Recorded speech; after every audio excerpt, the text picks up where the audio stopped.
Come back here, you brat. Where do you think you're going? The cold night air bit into Josh's skin as he crouched behind the thick brush, leaves scraping his arms as he tried not to breathe too loudly. The moon was hidden behind thick clouds, making the world around him a black void.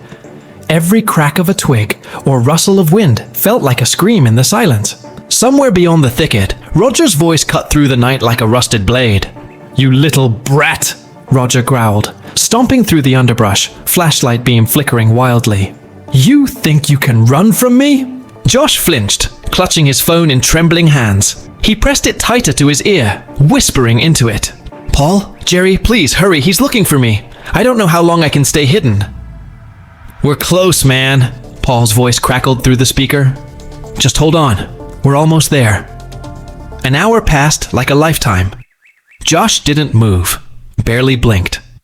Roger's cursing faded into the distance, then returned, then faded again. Then a soft whistle. Josh snapped his head toward the sound. "Josh!" Jerry's voice whispered urgently. He bolted up from the bushes, dirt clinging to his jeans. Relief washed over him at the sight of his two best friends. Flashlights dimmed, eyes wide with worry. "We gotta go back," Josh said, breath ragged. "My mom. I left her with him. I can't just leave her." Before they could speak, the beam of Roger's flashlight split the trees behind them. "There you are!" "Run!" Paul shouted. They tore through the woods, branches whipping at their faces, lungs burning. Roger's voice thundered behind them, closer, louder, more furious than ever. "You're dead, boy! You hear me? Dead!" The trees grew denser. The air grew colder. Josh's legs screamed in pain, but he didn't stop. None of them did. Then they came to it. A wide creek. The water below crashed through a steep valley, black and raging. "No way across," Jerry panted, eyes wide with panic. "We're trapped," Paul said, looking over his shoulder. Roger's footsteps echoed, pounding like a war drum. Josh took a shaky step back, heart racing. Then, "Over here!" The voice was calm but commanding. They spun around. Standing in the shadows was a young man. White clothes nearly glowing in the dark. Shoulder-length dark brown hair flowing slightly in the breeze. His eyes glowed. Kind, yet ancient. "Who are you?" Jerry whispered, stepping back. "No time," the stranger said, eyes fixed behind them. "Follow me, now." Roger's voice howled from the trees. "I see you!" Josh didn't think. He just moved. "Let's go," he shouted to the others. And into the darkness, they followed the stranger, deeper into the unknown. Josh, Paul, and Jerry were relieved when they found themselves safe. It was just temporary until they could figure out what was going on.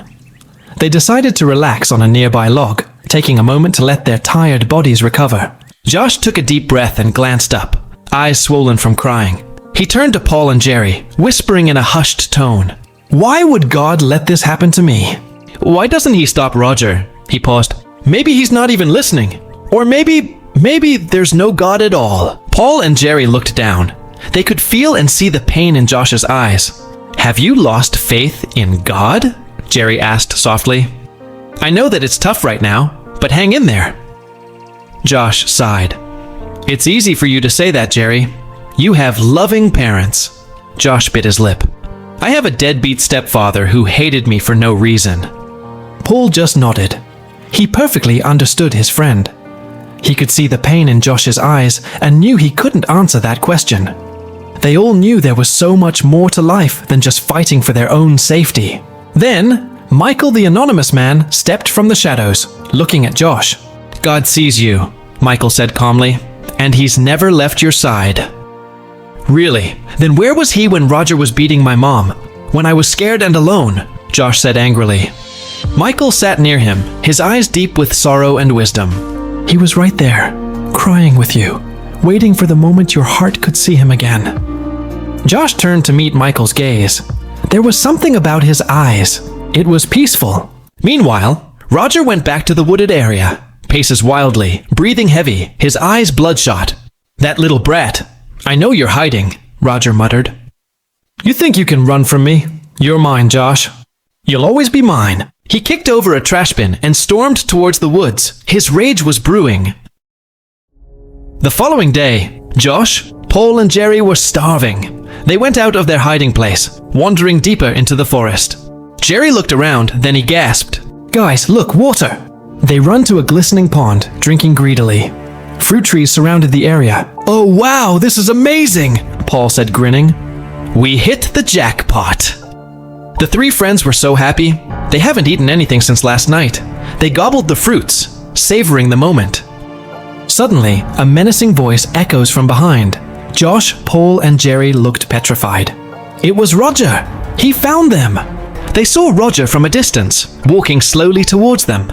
"There you are, brat!" he yelled. "Thought you could hide from me!" The boys froze, then run. Roger charged after them. "This way," Paul shouted.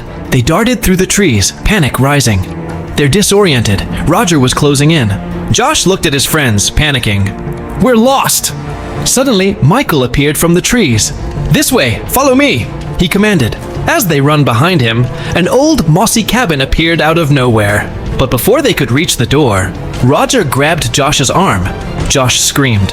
"You belong to me, boy," Roger growled. "Let go off me!" Josh screamed. Paul and Jerry stopped running.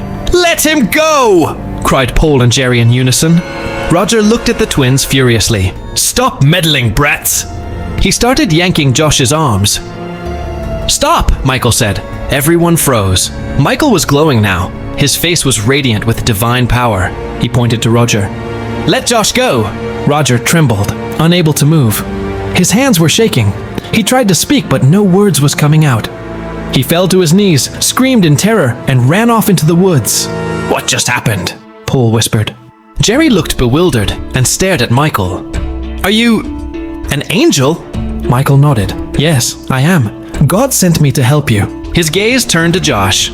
"And I have a message from God." He walked towards Josh. "Josh, God never abandoned you. He's always loved you, even in your darkest hours." Tears streamed down Josh's face. Paul and Jerry were stunned. They heard a lot of stories about angels, but now they have seen one. It felt surreal. A moment of peace surrounded them. "We're safe now. Maybe it's time for us to go home," Josh suggested. The twins nodded in agreement. It was so peaceful and quiet, a sign that the storm has passed. "Let's go," Jerry said. "Wait," Paul looked around. "Where is he? Where's the angel?" Josh, Paul, and Jerry went outside the cabin. They looked everywhere, but the angel was gone. Only his footprints remained, then vanished. Suddenly they heard voices and footsteps echo nearby. "We found them! Over here!" Josh and his friends ran out. Mary, Josh's mother, were among the rescuers. She cried out. "Josh!" She ran towards him. They embraced. Josh clutched her tightly. "Mom, he's real. God is real. He sent an angel to help us." "I know. I've been praying since you left." She kissed Josh's forehead. They held each other, tears mixed with joy. 1 year later, Josh was standing at a podium, speaking to a group of people. "I once asked where God was when everything went wrong. Now I know. He was right there, carrying me through it. Sometimes he sends angels. Sometimes he makes us one for others." In the pews, Mary, Josh's mother, now strong and smiling, sat next to Paul and Jerry. Outside, a white feather floated down from the sky. Welcome to our channel, Youth on the Rock. Jesus is the rock. Like, share, and subscribe to our channel.